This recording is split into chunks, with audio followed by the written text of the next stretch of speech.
Hi kiddies Malayalam world എല്ലാ കൂട്ടുകാർക്കും സ്വാഗതം. നമ്മൾ കഴിഞ്ഞ ക്ലാസ്സിലൊക്കെ പഠിച്ച ഇംഗ്ലീഷ് ക്യാപിറ്റൽ ലെറ്റേഴ്സ് നമുക്കൊന്ന് റിവൈസ് ചെയ്യാം. A, B, C, D, E, F, G, H, I, J, K, L, M, N, O, P, Q. ഇതുവരെയല്ലേ നമ്മൾ പഠിച്ചത്? ഓർക്കുന്നുണ്ടോ? ക്യൂ വരെ നമ്മൾ പഠിച്ചു. കൂട്ടുകാരൊക്കെ പഠിച്ചു എന്ന് വിചാരിക്കുന്നു.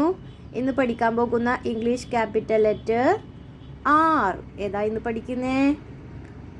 ആർ. ആർ എങ്ങനെ എഴുതുവാന്ന് നമുക്ക് ആദ്യം മനസ്സിലാക്കാം. ശ്രദ്ധിച്ചു നോക്കണേ ബോർഡ്. ആദ്യം നമ്മൾ സ്റ്റാൻഡിങ് ലൈൻ, മുകളിൽ നിന്ന് താഴത്തോട്ട്. പിന്നീട് എന്ത് ചെയ്യണതാ കാണുന്നുണ്ടോ? കർവ് പഠിച്ചില്ലേ? അതിനോട് ചേർന്ന് മുകളിൽ നിന്ന് കർവ് എഴുതുക. അതിനോട് ചേർന്ന് കാണുന്നുണ്ടോ? കർവിന് ശേഷം നമ്മൾ സ്ലാൻഡിങ് ലൈൻ പഠിച്ചില്ലേ? അതിനോട് ചേർന്ന് ആ കർവ് എവിടെ അവസാനിച്ചു അവിടുന്ന് സ്ലാൻഡിങ് ലൈൻ വരക്കുക. കാണുന്നുണ്ടോ? അതിനോട് ചേർന്ന് എങ്ങനെയാ വായിക്കുക? ആർ. ഒന്നുകൂടി നോക്കിയേ. മുകളിൽ നിന്ന് താഴത്തോട്ട് സ്റ്റാൻഡിങ് ലൈൻ കൊടുക്കുക. അതിനോട് ചേർന്ന് എന്ത് ചെയ്യണം? പിന്നീട് കർവ് കൊടുക്കുക. പിന്നീട് എന്ത് ചെയ്യണം? Slanting line. ആർ. ഒന്നുകൂടി ശ്രദ്ധിച്ചു നോക്കിയേ. Standing line. പിന്നീട് എന്ത് ചെയ്യണം? കർവ് ചെയ്യുക. പിന്നീട് സ്ലാൻഡിങ് ലൈൻ. ആർ. എളുപ്പമല്ലേ പഠിച്ചപ്പോഴേ? ഒന്നുകൂടി ശ്രദ്ധിച്ചു നോക്ക്. സ്റ്റാൻഡിങ് ലൈൻ, അതിനോട് ചേർന്ന് കർവ് വരക്കുക മുകളിൽ നിന്ന്.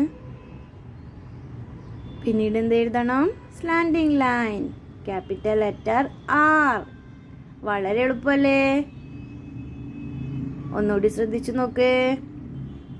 അങ്ങനെ വരക്കുക കർവ് കഴിഞ്ഞിട്ട്. മനസ്സിലാവുന്നുണ്ടോ? സ്റ്റാൻഡിങ് ലൈൻ, പിന്നീട് എന്താ? കർവ്, പിന്നീട് സ്ലാൻഡിങ് ലൈൻ കർവിനോട് ചേർന്ന്. മനസ്സിലായോ? ഒന്ന് എഴുതി നോക്കിയേ ബുക്ക് എടുത്തിട്ട്. ആർ പറഞ്ഞുകൊണ്ട് എഴുതണം. സ്റ്റാൻഡിങ് ലൈൻ, പിന്നീട് അതിനോട് ചേർന്ന് കർവ് വരക്കുക, പിന്നീട് slanting line, capital letter R. പറഞ്ഞുകൊണ്ട് എഴുതിക്കേ. സ്റ്റാൻഡിങ് ലൈൻ, കർവ്, പിന്നീട് സ്ലാൻഡിങ് ലൈൻ വരക്കുക. ആർ എഴുതുന്ന നോക്കിയേ. Capital letter R. എളുപ്പമല്ലേ പഠിച്ചപ്പോഴേ? പറഞ്ഞുകൊണ്ട് എഴുതണം. R, capital letter R. R എങ്ങനെ പറയാ? R, capital letter R. മനസ്സിലാവുന്നുണ്ടോ? സ്റ്റാൻഡിങ് ലൈൻ വരക്കുക, കർവ് വരക്കുക, പിന്നീട് സ്ലാൻഡിങ് ലൈൻ വരക്കുക. ക്ലിയർ അല്ലേ ഇന്നത്തെ ക്ലാസ്? വീഡിയോ ഇഷ്ടമായാൽ ലൈക്ക് ചെയ്യുക, ഷെയർ ചെയ്യുക, അതുപോലെ ചാനൽ സബ്സ്ക്രൈബ് ചെയ്യുക. Thank U.